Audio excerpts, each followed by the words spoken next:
three players that can be dark horse players this year for the Eagles. There's a few. I wanted to give you guys my thoughts on players that can be dark horse players for the Eagles this year that no one's talking about and isn't getting any recognition, but can be dark horses this year and step up.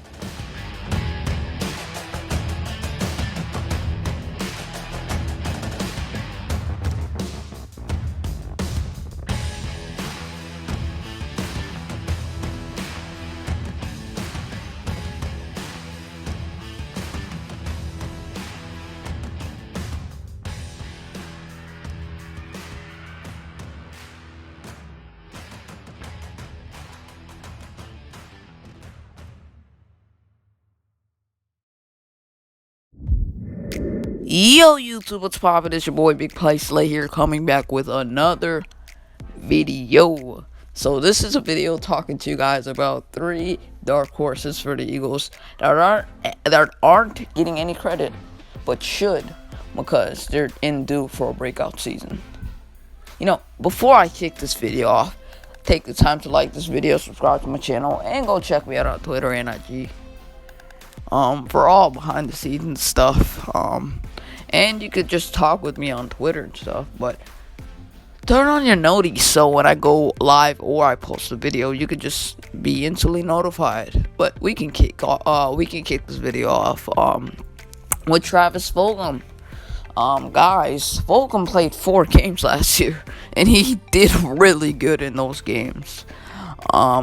He destroyed one of the best defenses in the NFL last year in the Steelers, and then people kind of exposed them. The Steelers defense, teams exposed that defense, but Fulgham kind of started that trend because of that game against the Steelers where they put him in a slot and he just feasted on their slot corner or their nickel. And then you got the Giants game where he did okay. I mean, he had like 7 catches for 73 yards against James Bradbury. The Ravens game, he really played good. He played against 2 of the top corners in the NFL and still put them on skates. So that tells you that much. I think he's gonna have like a 900-yard type of season with or 800-yard type of season with like at least 7 to 8 touchdowns. Because I feel like he's going to be one of the focal points of the offense. But going to Jack Driscoll, I really am high on this guy because I'm an Auburn fan, but let me not be biased here. But when it comes to Jack Driscoll, I think he's going to break out. I think he's in due for a breakout season because you got Lane Johnson, who's getting older, and he's usually injury prone here and there throughout the season. So I feel like when Driscoll gets the time to start, he's going to actually break out more this year because he did good last year against Washington and their defense. One of the best defensive lines in the NFL, and he'd still put up a good fight against them. But now when he's put in that same position again, I think he'll break out even more because of that experience and that knowledge that he had in those first couple games. And now he's going to even play even better against other teams like the Ravens. Not the Ravens, he's going to play teams that are good against like the Chiefs, the Bucks. The Bucks defense, that's going to be a test for him if he does good. That's going to be a major test. But teams are just going to do everything against him because they're going to understand how really good he is. And I'm very high on Driscoll this season. But going to Avonte Maddox, I think people are sleeping on him because of what they saw at CB2. I don't think he's a CB2. I think he fits that nickel description. Because,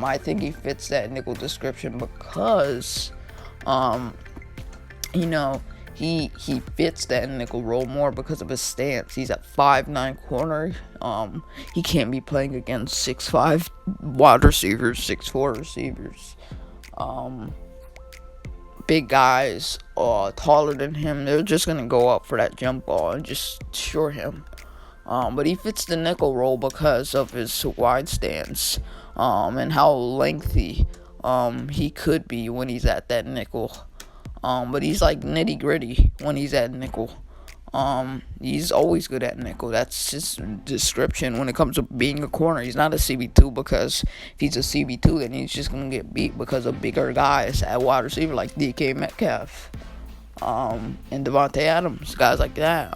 But when it comes to the description of Avonte Maddox, I think he fits the nickel more, and I think he'll break out this year because Gannon's gonna use him in that role, and he's gonna be more comfortable in that role. And he's gonna break out at that position at CB, not CB2, but nickel. Is what I'm trying to say here. He's gonna be more comfortable at CB. What the heck? He's gonna be more comfortable at nickel. Finally, he's gonna be more comfortable at nickel, and he's gonna break out. But thank you guys for watching this video. Take the time to like again. Please smash the like, and I'm out. Peace.